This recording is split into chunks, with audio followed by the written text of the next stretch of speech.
Olá, seja bem-vindo mais uma vez a essa série de estudos sobre a doutrina da aliança. Esse estudo é estudo número 18 e nós estamos focando nossa atenção nesse estudo na manifestação da aliança davídica. Davi, a aliança do reino. E na aliança davídica, os propósitos de Deus alcançam a fase culminante na época da antiga aliança. Sob Davi, o reino chega. Deus formalmente estabelece a maneira em que ele vai governar entre e no meio do seu povo. A era davídica foi um momento de grandes desenvolvimentos na história da redenção. Até esse ponto, a adoração foi centrada num santuário móvel, o tabernáculo. Agora, o culto é centralizado e focado no templo em Jerusalém. A arca é trazida para Jerusalém e Deus escolhe a tribo de Judá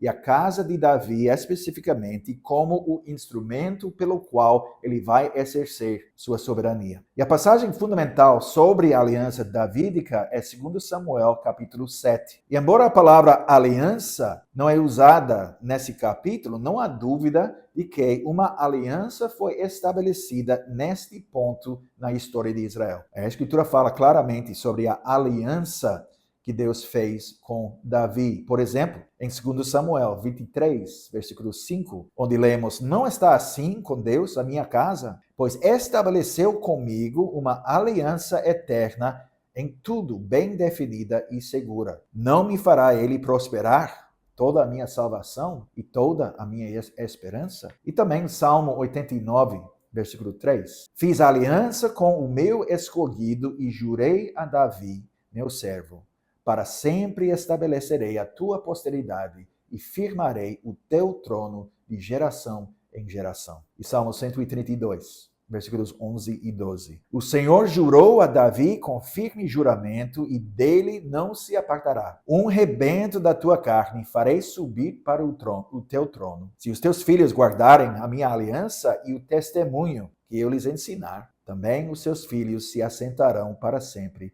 no seu trono." Então é uma aliança. E nós vamos ver alguns pontos principais sobre essa aliança, começando com o contexto histórico, a ocasião histórica do estabelecimento dessa aliança. O que aconteceu? Davi tomou Jerusalém, ele tomou a cidade dos Jebuseus, e ele estabeleceu a localização permanente do seu trono. Ele trouxe a arca de Deus, do Senhor, para Jerusalém, e Deus deu descanso a Davi dos seus inimigos. Então, esse foi o contexto histórico da inauguração formal da aliança davídica. Em segundo lugar, nós vamos considerar a essência do conceito da aliança davídica. Em versículo 6 de 2 Samuel, capítulo 7, Deus mostra que ele continua se identificando com seu povo. E ele diz: "Porque em casa nenhuma habitei desde o dia em que fiz subir os filhos de Israel do Egito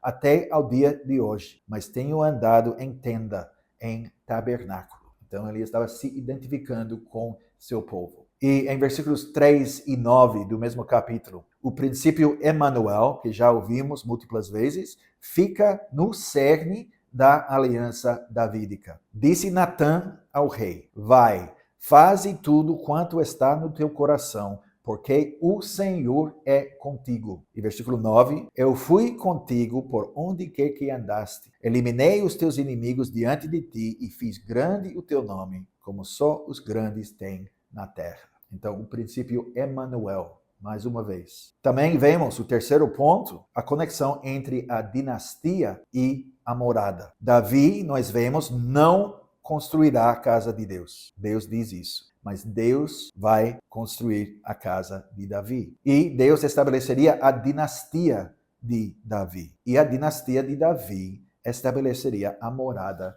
permanente de Deus. Mas isso é feito de acordo com a ordem de graça. Em primeiro lugar, Deus estabelece soberanamente a dinastia de Davi, e então a dinastia de Davi estabelecerá a morada do Senhor. Versículo 13 do mesmo capítulo. "Este edificará uma casa ao meu nome", o Senhor diz, "e eu estabelecerei para sempre o trono do seu reino." E também nós vemos nessa aliança a conexão estreita entre o conceito do filho de Davi e o filho de Deus. O capítulo enfatiza essa conexão. E Deus promete que os descendentes de Davi se sentariam no trono de Israel para sempre. E também que o rei davídico teria uma relação especial com Deus. Deus será seu pai e ele será o filho de Deus. Versículo 14, 2 Samuel 7. Eu lhe serei por pai e ele me será por filho. Se vier a transgredir, castigá-lo-ei com varas de homens e com açoites de filhos de homens. E vemos o paralelo no 2º Salmo, versículo 7. Proclamarei o decreto do Senhor. Ele me disse, tu és meu filho, eu hoje te gerei. E sabemos o cumprimento de tudo isso. Jesus Cristo, ele aparece como o melhor cumprimento dessas duas linhas. Ele é o filho de Davi e ele é o filho de Deus. Romanos capítulo 1, versículos 3 e 4. Com respeito a seu filho, o qual, segundo a carne, veio da descendência de Davi e foi designado filho de Deus com poder, segundo o Espírito de santidade, pela ressurreição dos mortos, a saber, Jesus Cristo, nosso Senhor. O apóstolo Paulo está falando sobre o conteúdo do evangelho que ele proclamou. O Filho de Deus, ele é o mediador da aliança. Então Moisés e Josué, eles anteciparam esse papel, mas o que é distintivo sobre a aliança davídica é o estabelecimento permanente de alguém que serviria nesse papel vital. E as promessas fundamentais dessa aliança, os propósitos de Deus se centram em 2 pontos. A linha de Davi, a descendência de Davi e o trono de Davi, o trono de Jerusalém. Nós conhecemos a história triste, na verdade.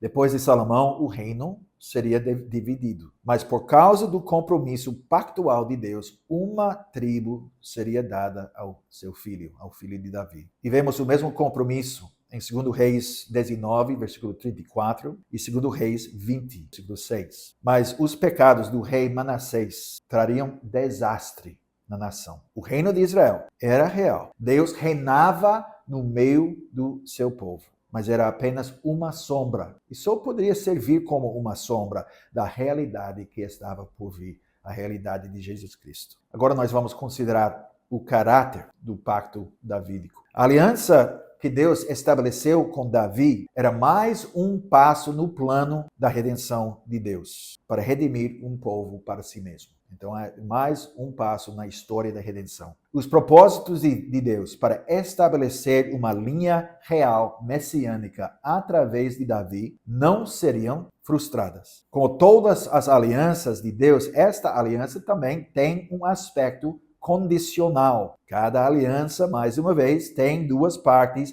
promessa e obrigação. O propósito de Deus para redimir um povo para si mesmo garante que essas condições serão atendidas. Mas essa certeza não pode aliviar o indivíduo da sua obrigação pessoal antes das estipulações da aliança, as demandas de Deus. A aliança de Deus sempre tem um certo resultado. A presença de uma ameaça de julgamento não implica uma falta de certeza de que Deus finalmente terá sucesso em sua intenção de redimir seu povo. O papel de Jesus Cristo como a última semente de Davi também deve ser considerado. A aliança de Davi dependia condicionalmente do cumprimento responsável da fidelidade pactual de Jesus Cristo, a semente de Davi. Ele cumpriu todas as obrigações da aliança. Mas uma questão permanece. Na aliança davídica, foi dada a certeza por Deus de que a linha de Davi se sentaria no trono de Israel para sempre. Mas a história fica clara. Os descendentes de Davi deixaram de ocupar o trono de Israel. A dinastia davídica durou mais de 4 séculos, mas finalmente chegou ao fim. Não durou para sempre. Em primeiro lugar, para responder a essa dúvida, a essa questão, nós vemos aí e temos que ver a importância das obrigações da aliança. As obrigações não foram cumpridas pelos descendentes de Davi, e por isso eles perderam o trono. Mas, ao mesmo tempo, a dinastia de Davi antecipou, de forma de uma sombra, como muitas coisas no Antigo Testamento, o caráter eterno do reinado de Jesus Cristo. A realidade do Redentor messiânico que uniu o trono de Davi com o trono de Deus. Então nós devemos entender o fracasso da dinastia davídica nesse contexto. Inerente em todos os tipos do Antigo Testamento era uma inadequação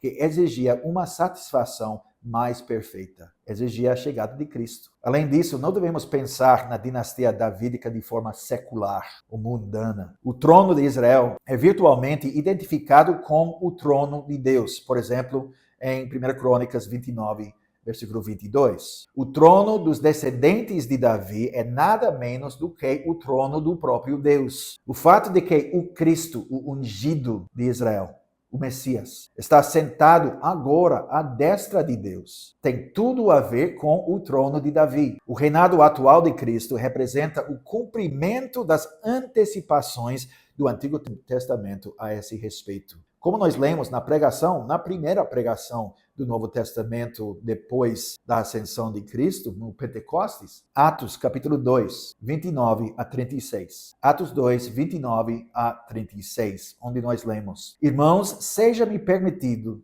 dizer-vos claramente a respeito do patriarca Davi, que ele morreu e foi sepultado, e o seu túmulo permanece entre nós até hoje. Sendo, pois, profeta e sabendo que Deus lhe havia jurado que um dos seus descendentes se assentaria no seu trono. Prevendo isto, referiu-se à ressurreição de Cristo, que nem foi deixado na morte, nem o seu corpo experimentou corrupção. A este Jesus, Deus ressuscitou, do que todos nós somos testemunhas. Exaltado, pois, à destra de Deus, tendo recebido do Pai a promessa do Espírito Santo, derramou isto que vedes e ouvis. Porque Davi não subiu aos céus, mas ele mesmo declara: Disse o Senhor ao meu Senhor, assenta-te à minha direita, até que eu ponha os teus inimigos por estrado dos teus pés. Esteja absolutamente certa, pois, toda a casa de Israel, de que a este Jesus, que vós crucificastes, Deus o fez Senhor e Cristo, o Filho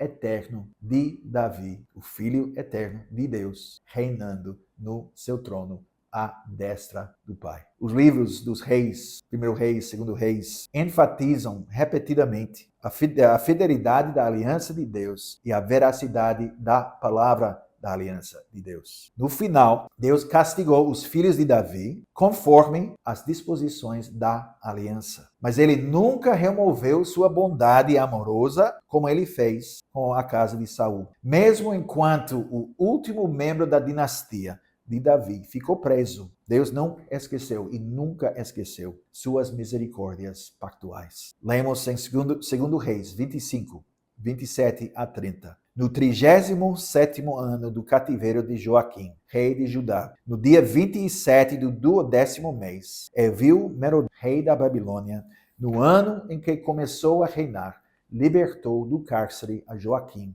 rei de Judá. Falou com ele benignamente e lhe deu lugar de mais honra do que a dos reis que estavam com ele na Babilônia. Mudou-lhe as vestes do cárcere e Joaquim passou a comer pão na sua presença todos os dias da sua vida. E da parte do rei lhe foi dada subsistência vitalícia, uma pensão diária durante os dias da sua vida. O drama, podemos dizer, da história dos reis conclui com esse cenário preparado para o retorno do filho de Davi ao trono de Israel. A consumação dos propósitos da aliança de Deus ainda não tinha sido realizada. E no próximo estudo, nós vamos começar nosso estudo da aliança da consumação. Até a próxima vez.